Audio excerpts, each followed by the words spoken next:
The 2026 New York Yankees are not walking into this season at full strength. Not even close. Already. 3 starting pitchers and their starting shortstop are all expecting to be on the injured list to begin the year before a single meaningful pitch is thrown, even in spring training.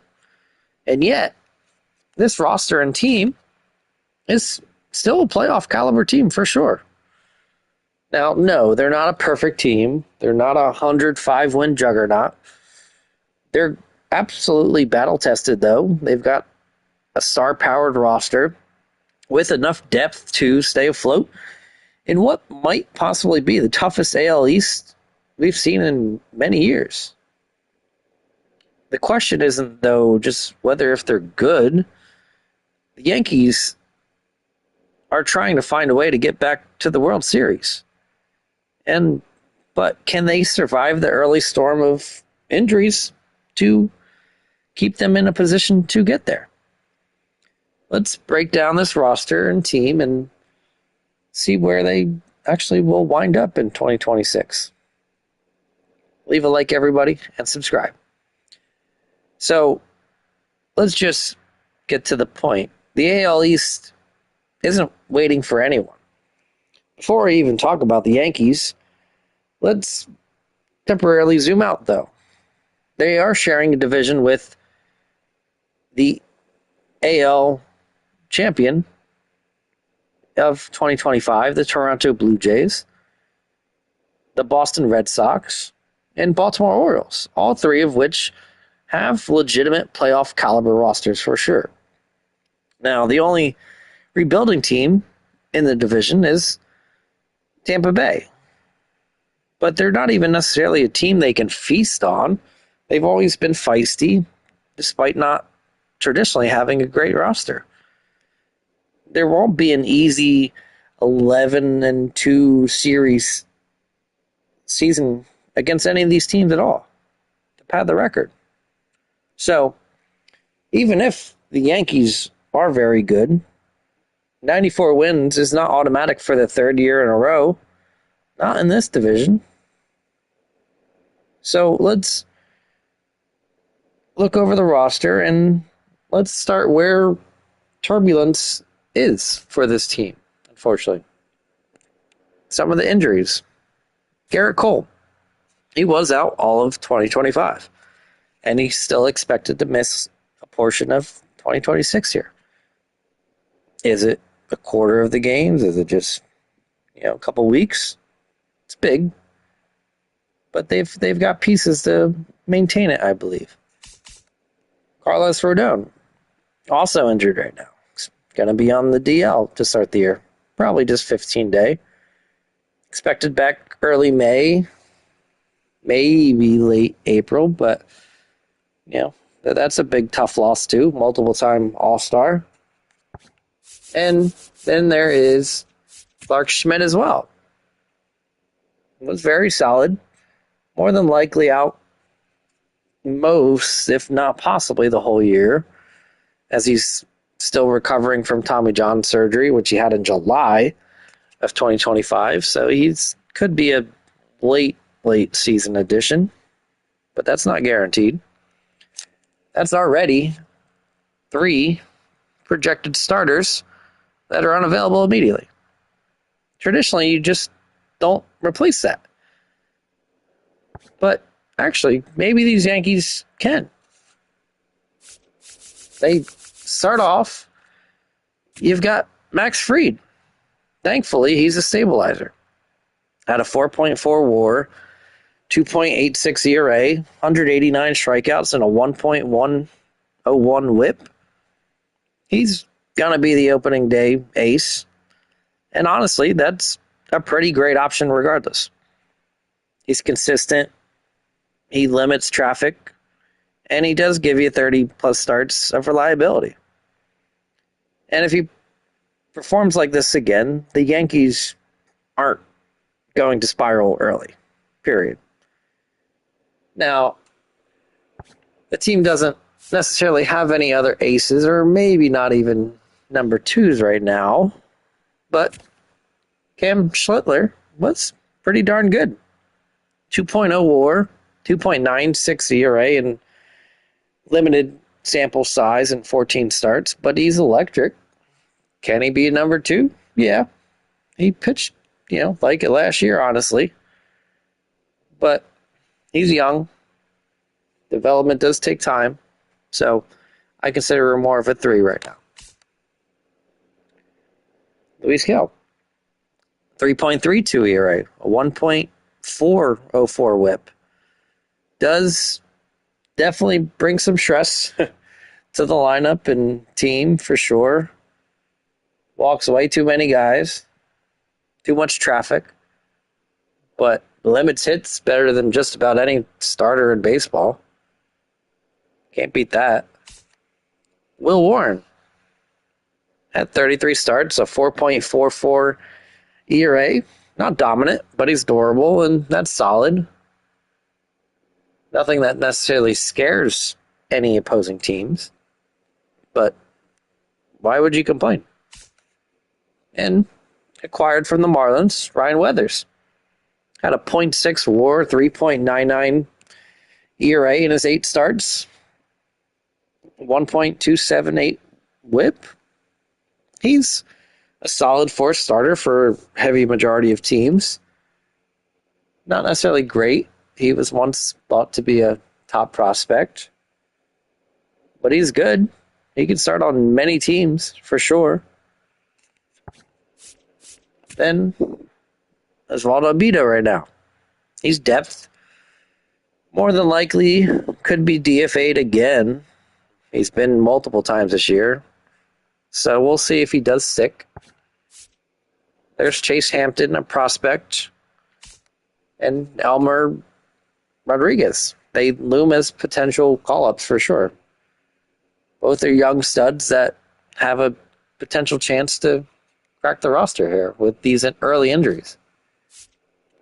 And, well, Cade Winquist right now technically is projected to make the opening day roster as a Rule 5 pick. I don't see it personally. I think he'll be returned. But they might give him a shot. I don't see it, though.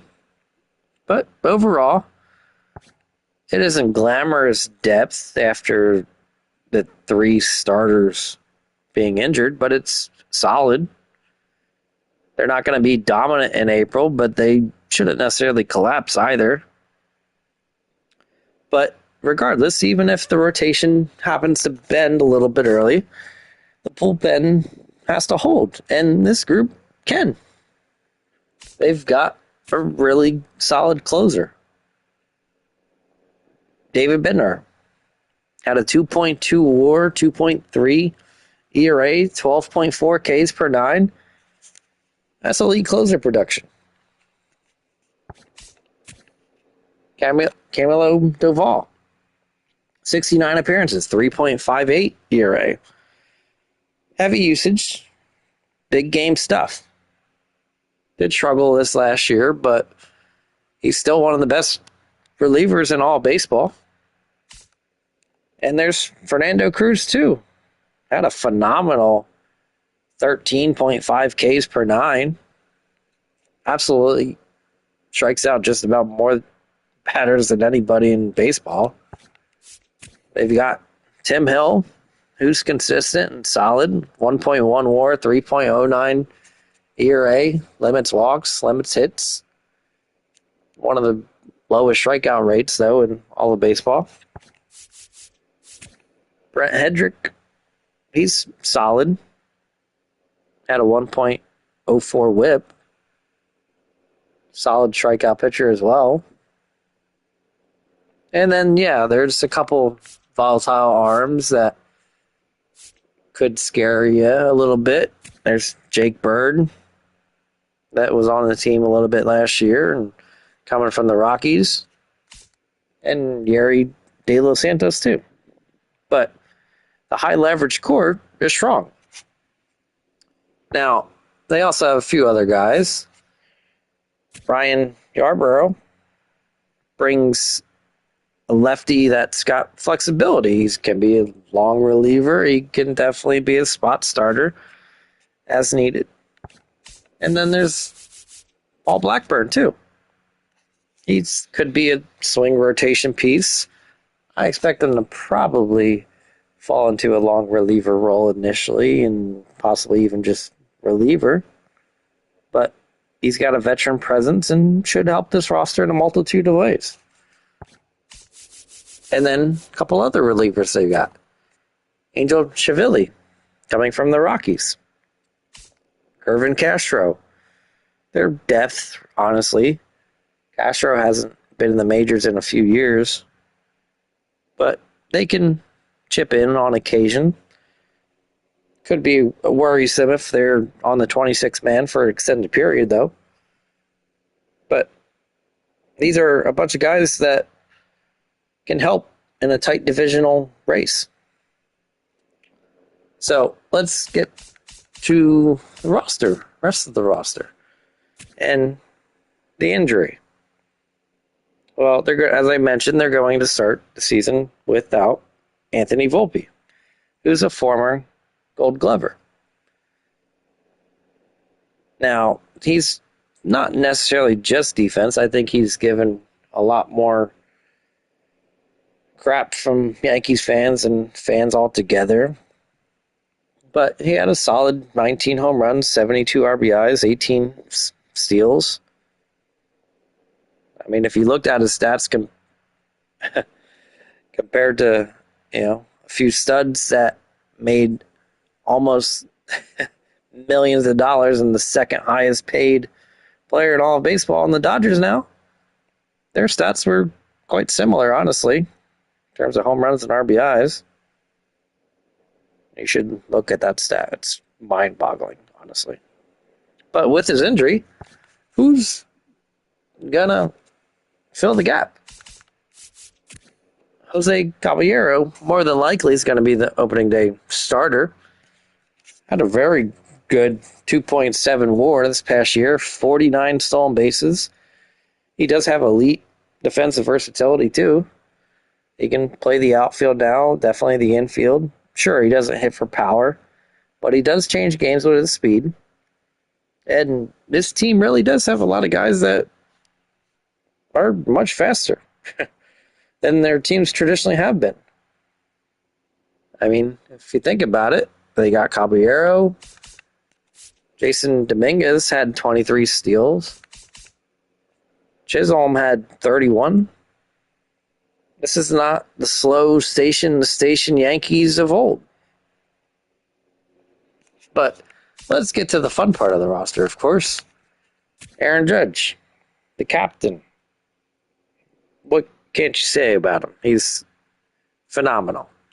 9.7 WAR, 53 home runs, 331 average.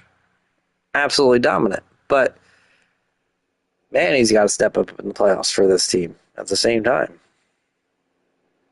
He's the engine, the heartbeat, gravitational force of the franchise.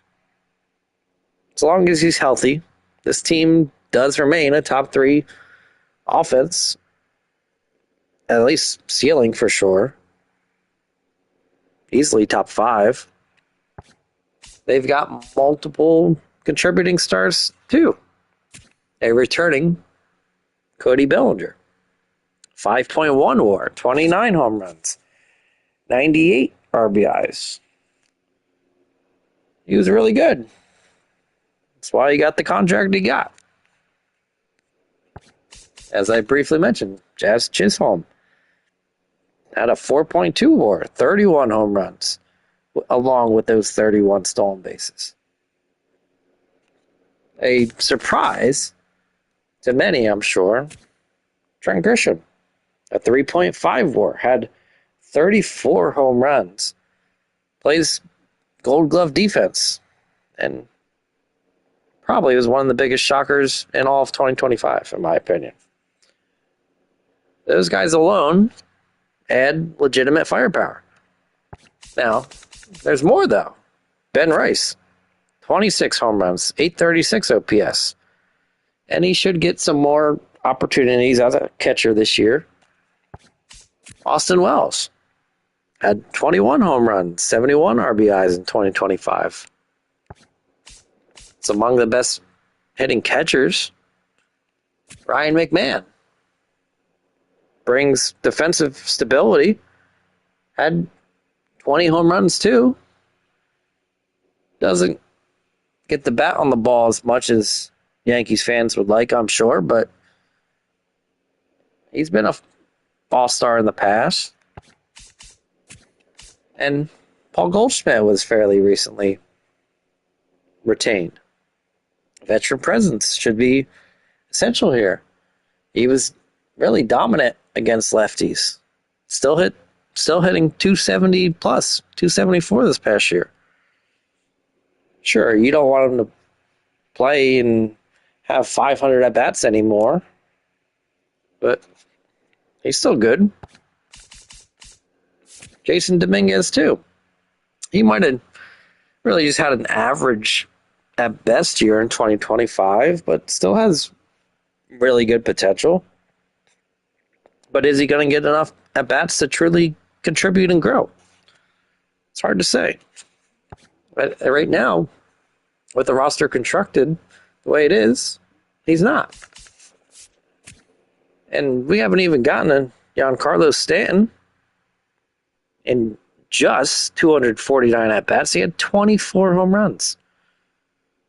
That's just short of a home run every 10 at-bats. It's absurd. A 944 OPS. Now, yeah, he never stays healthy. But if he stays healthy, that's another middle-of-the-order thunder and bat.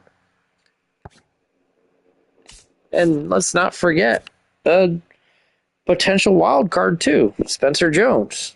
He hasn't even debuted yet. But in the minors, in 116 games, 35 home runs and 29 stolen bases. That's absolute impact upside. If he forces his way onto the roster midseason, the offense could level up even more so. And they've got more pieces too. JC Ascara. He's a third catcher, really. Should get into about 40, 50 games, I'd imagine. But very solid defensively. He's a good piece. Yorvit Vivas. He's depth. I doubt he should play very much, but he's okay. Decent defensively. You definitely don't want him as an everyday starter, but they have so much depth now that he's not going to be needed. Ahmed Rosario. He demolished lefties this past year and has done quite well in the past several years. He's going to be a major boost to the team, and it's got some versatility too. Max Schumann too, recently acquired. He's versatile. Might not get into too many appearances necessarily, but with the injury of Volpe, he's going to get into games early. He should contribute. And don't forget, Oswaldo Cabrera too. Now, sure, I think he's getting buried on this roster and should be in AAA with their depth. But that's a good thing for the Yankees. I think many would agree with that. So, can this team get to 94 wins for the third year in a row? Here's my honest take. Yeah. They can, absolutely. It's a playoff roster. It's not a lock, though. The early season injuries matter. The division strength matters. The rotation depth will be tested immediately. But if you think about it, the team has an MVP caliber superstar, two frontline multi-timed all-star starters that will be returning before the midseason. They have a pretty deep bullpen with strikeout arms, have solid speed, defensive versatility, legitimate bench depth. They're not necessarily dominant wire to wire. And sure, they're might look like an 88 to 90 win team before June and the whole team's back together. But when Cole returns, Rodon stabilizes, Volpe comes back, that's when the team could surge again. The 2026 Yankees, as I mentioned, won't be perfect. They'll have bumps in the road. They'll lose games in April. They shouldn't. They'll lean heavily on depth pieces early, too. But solid depth is exactly why they're not going to sink. You should 100% expect them back in the postseason. Maybe not 100 wins. Maybe not even 95 wins. Personally, I see them between the 91 and 93 range. And mainly with them fighting with one of the most brutal divisions in all baseball. Now, if you think about when the healthy rotation fronted by Fried, Rodon, Cole, a lineup led by Judge, Bellinger, and Jazz, the bullpen with Bednar, Duvall, that's dangerous, very dangerous. So, these Yankees of 2026 aren't starting at full strength, but they're built to endure. They're in a division that won't give them an inch. Survival early will define their ceiling. If they weather that storm, don't expect them just to make the playoffs. Expect them to be a problem once they get there. Personally, they could easily make the World Series if healthy and be possibly the AL favorite. But I actually think Toronto might have the upper hand, unfortunately. Sure, if you look pound for pound, player for player, the Yankees should seem better than the Blue Jays. However, I personally think Aaron Boone is amongst the bottom 10 coaches in the majors, while John Schneider from Toronto is clearly a great coach, and in my opinion, already in the top bare minimum 10, probably 5. And that goes a long way. Thanks everybody for watching. Let me know what you think. Are the Yankees gonna win the AL East? Are they gonna win the World Series? Are they just gonna get a wild card? Where do you think they fit? Thanks for watching. Leave a like, subscribe. Look out for the next video to come. Thanks everybody. Have a great one.